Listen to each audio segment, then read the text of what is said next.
Nastavljamo dalje. Dakle, pratite uživo i u narednim minutima govorimo o servisima koji su podrška mladima.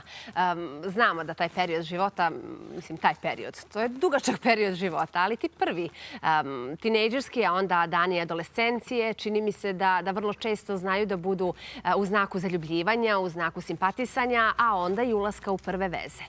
Koliko je ta priča ozbiljna, ako uzmemo u obzir sve moguće opcije koje na kraju dovode ne samo do slomljenog srca, već i do mnogih problema koji karakterišu nezdrave veze, nezdrave odnose među mladima, govorimo u narednim minutima. Dakle, NVO Prima već godinama se trudi da kroz projekat Zdrave veze voljeti je zdravo približi mladima na koji način bi trebalo da ulaze u veze i kako da se ponašaju u okviru njih. Naravno, uz saradnju sa omladinskim servisima Crne Gore i nakon danas održane radionice u Danilovgradu. Naši gosti ovog poslijepodneva su Dušan Stanović, dobar dan Dušane, i Ružica Laković. Dobar dan i vama. Dakle, jedan projekat koji stavlja fokus na ljubav ili na ono što bi ljubav trebalo daje. S obzirom na to da ste vi predstavnica Prime, hajde da nas uvedete u projekat, ako uzmemo u obzir dužinu njegovog trajanja i realizacije i da se zaista godinama već trudite da mladima približite najljepše načine realizovanja jednog ljubavnog odnosa. Tako je, ajde, hvala ti prije svega na ovako lijepom opisu ovoga što mi radimo. NVO Prima već 7 godina organizuje, drži ovaj projekat Zdrave veze, kroz koji ne samo edukujemo mlade, već one koji rade sa mladima i jednostavno podižemo svijest generalno zajednici o problemima sa kojima se mladi mogu suočavati.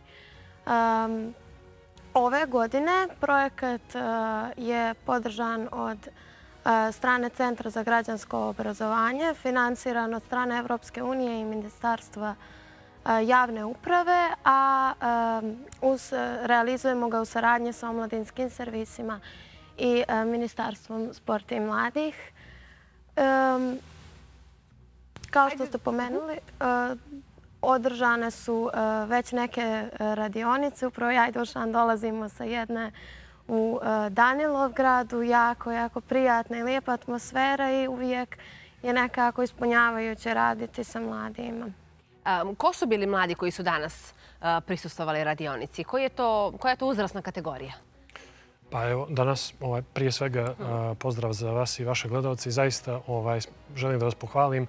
Vaš trud i jednostavno, pošto ste nas pozvali, jer na ovaj način omogućavate da ovakav sadržaj koji je apsolutno pozitivan, pored svog, da kažem, negativnog sadržaja koji se plasira mladim ovih dana, zato što omogućavate i pomažete nam da ovakav sadržaj zapravo učinimo dostupnijim mladima.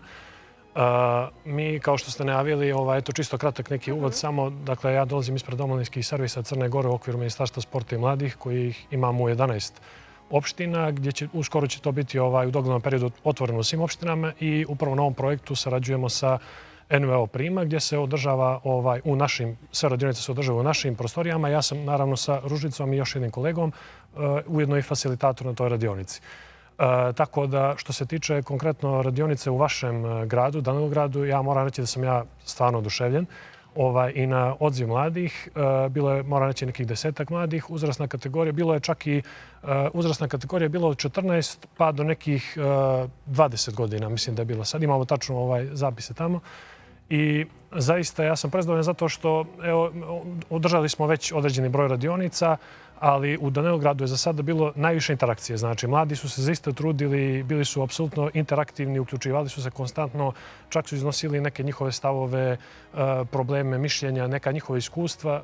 Nažalost, moram pomenuti da su dosta od njih i rekli da, pošto Prima izradila jedan film koji zove se Tvoje intima, tvoje pravo, koji upravo govori o tim toksičnim vezama. Mislim da ćemo ga naredne nedelje i emitovati. Da, on traje nekih 7 minuta i baš pogađa u srž onog čime se mi bavimo i što želimo da predstavimo ovim radionicama. I mladi su, moram reći, nažalost, primijetili iz tog filma da i u njihovom okruženju postoji dosta takvih slučajeva zloupotrebe, eksplicitnih fotografija i tome slično. Tako da zaista... Evo, ja bih iskoristila priliku da pomenemo, dakle, ja u rukama držim, prilično je sitna, ali evo ne znam da li možemo nekom kamerom da je ukadriramo. Mislim da je ovo u saradnji sa Zombijanom, je li tako rađeno? Tako je. Ne provociram, no se tako nosim. Dakle, da nekako značenje, odnosno slika koju šaljemo o sebi nije uvijek nužno ona koju razumiju ljudi oko nas. S druge strane, evo još jedne koja isto vrlo jasno pokazuje koliko bi trebalo da malo više možda i gledamo sebe, svoj život u odnosu na ono što drugi rade oko nas.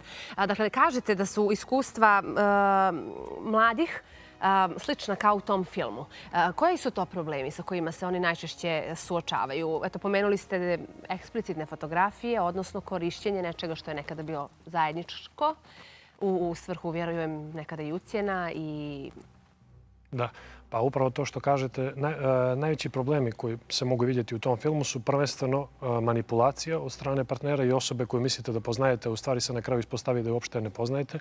Tako da mi apelujemo na sve mlade ljude da izuzetno paze. Dakle, možete vidjeti na stikerima koje je Prima radila da postoje razni neki tipovi da kažem, tips and tricks pri takvim korišćenju takvih sadržaja. Evo, recimo, ovo u mojim rukama je šta nije ljubav, nemam kad, izvini, ali ne brine o tvojim potrebama, ljubomora i kontrolisanje. To su kao neke crvene zastavice u vezi, znate, takozvane popularne red i green flags koje mladi itekako prepoznaju, koje se mogu vidjeti upravo i u tom filmu koji pominjemo.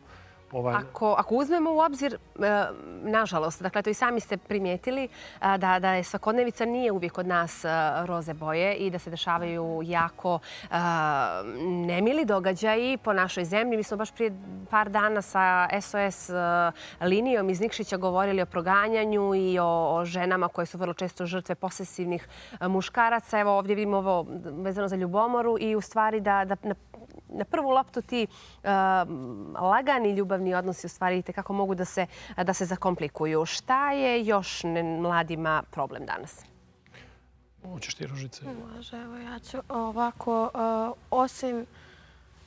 Osim te ljubomore, mislim da je posebno važno da pomenemo to koliko je teško izaći iz takvog odnosa. Jer se uglavnom, ukoliko se i desi da pričamo o tome, mi ne pričamo kako ga izliječiti, mi pričamo kako ga spriječiti. Mislim da je jako važno da kako mladi, tako i svi ostali shvate da jedna žrtva u takvom odnosu nema lak zadatak. Toksičan odnos je adiktivan odnos. Toga moramo da budemo svjesni i moramo da razumijemo da žrtva ima svoje razloge zbog kojih ne izlazi iz odnosa, bilo da je to ljubav ili emocija koju osjeća prema nasilniku, bilo da je to vremenski period, pa mi se onda srećamo sa komentarima mladih. Mi smo prošli toliko toga zajedno, mi smo porasli zajedno, ali sve to sami nasilnik koristi to kako bi držao žrtvu u tom odnosu. Važno je da mladi shvate da imaju podršku i da ukoliko bilo koga poznajemo koji ima slične probleme ili sam takav odnos, da je važno da ima punu našu podršku i da je važno da radimo na njegovom ili njenom samopouzdanju prije sve. Ko su ljudi u okviru i NVO Prima i vaših omladinskih servisa koji su obučeni, koji su stručni da bi na pravi način mogli da apeluju na mlade s jedne strane kada je riječ o prevenciji, koja sigurna sam da je mnogo djelotvornija i koja bi spriječila te situacije koje nisu poželjne, a s druge strane kada je šteta već učinjena. Super što ste to pitali, zato što upravo ovo što je govorila Ružica, zaista želio sam da dopunim, iako mogu samo kratko da se vratim. Kad je pomenula koliko je zapravo teško izaći iz tih odnosa i koliko žrtve ne izlaze, mi upravo ovim želimo da apelujemo da sve te žrtve i tekako, da jednostavno da shvate i na neki način razviju samosvijest da moraju što prije izaći iz takvih odnosa. Zašto? Zato što mnogo je lakše izaći iz nekog odnosa koji nije, da kažem, papirološki vezan, kao što formalizovan, recimo, jer taj odnos pređe u brak. I vi znate, u našem društvu i generalno, zbog svih pravnih procedura i mentaliteta, mnogo je teže izaći iz braka nego iz takvog odnosa, a sva istraživanja pokazuju da ukoliko se već nalazite u nekom takvom odnosu, ukoliko on preraste u brak, vaš brak će također biti takav. A što se tiče ljudi, konkretno koji su stručni da rešavaju i upute, da kažem, psihološku pomoć, prije svega na prvom mjestu je to psihološka pomoć žrtvama, to u NVO Prima postoji besplatno psihološko savjetovalište koje vode stručni psiholozi, između kojih je i gospođa Ida Perović, izvršna direktorica NVO Prima, koja ima dugogodišnje iskustvo u toj oblasti, tako da ovom prilikom pozivamo sve mlade koji znaju ili ukoliko oni sami imaju ili znaju neke ljudi koji imaju bilo kakav problem da se obrate, apsolutno je anonimno, inače sjedište u Podgorici, ali nije problem da se savjetovanje održi i offline, tako da apsolutno je besplatno naravno i garantuje se svaka anonimnost i pokrivenost. A što se omladinskih servisa tiče, omladinski servisi, njih vode dakle administratori omladinskih servisa. Oni su zamišljeni koncept da to budu dakle servisi, znate što je jednostavno kad kažemo servis, još ukoliko se vratimo potiče od latinske riječi servus, što znači rob, to u prenesenom značenju znači neko ko služi građanima, u ovom slučaju mladima, tako da bave se pružanjem svih usluga za mlade. Konkretno u ovom aspektu mi se trudimo da budemo info tačka za mlade koji dolaze sa raznoraznim problemima ili željom da nešto nauče, naravno, bavimo se svim što se veže mladima, da ih uputimo na pravu i tačnu lokaciju i adresu gdje oni mogu da se obrate. Također smo imali jednu saradnju u prethodnom periodu sa psiholozima gdje smo kod nas držali, da kažemo, neke psihosesije, jer je zbog toga što je ta tema tabu u našem društvu, mladima mnogo, da kažem, mnogo se lakše osjećaju kad dođu u neki youth-friendly prostor i ambijent da tu razgovaraju sa psihologom, koji bi ih kasnije, recimo, možda privukao da ukoliko zaista imaju neki ozbiljniji problem da to nastave. Jesu li danas mladi otvoreni da pričaju na ove teme? Ovako, iznenađujuće možda, ali jesu. Što je onako lijepo čuti. Mladi se dosta otvaraju. Mislim da smo, ja kao mlada osoba baš smatram da smo na dobrom putu zbog toga što mladi su dosta svjesni u odnosu na te starije slojeve društva. Svjesni su važnosti mentalnog zdravlja, svjesni su da jednostavno da svoje probleme treba podijeliti kako bi ih riješili. I baš kao što je Dušan pomenuo, NVO Prima kroz sami projekat Zdrave veze već niz godina to radi. U prethodne 2 godine imali smo 138 mladih koji su se javili putem naših kontakata na društvenim mrežama i slično u svrhu tog psihološkog savjetovališta i 92% tih mladih su bile djevojke. Tako da bih negdje rekla da su možda one malo više bile slobodne da dijele ono kroz šta prolaze, ali opet negdje smatram da je to sve utjecaj našeg tako tradicionalnog i patrijarhalnog društva koje jednostavno dječacima u startu stavlja jednu liniju koju ne treba prelaziti. Ti si dječak, ti ne treba da plačeš, ti si muško, ti si jak i onda oni jednostavno zatvaraju te neke svoje emocije i ne govore o svojim problemima, ali da jesmo na sjajnom jednom putu svakako da. Lijepo je naravno što se bavite ovim temama i drago mi što ste danas bili sa nama ovdje.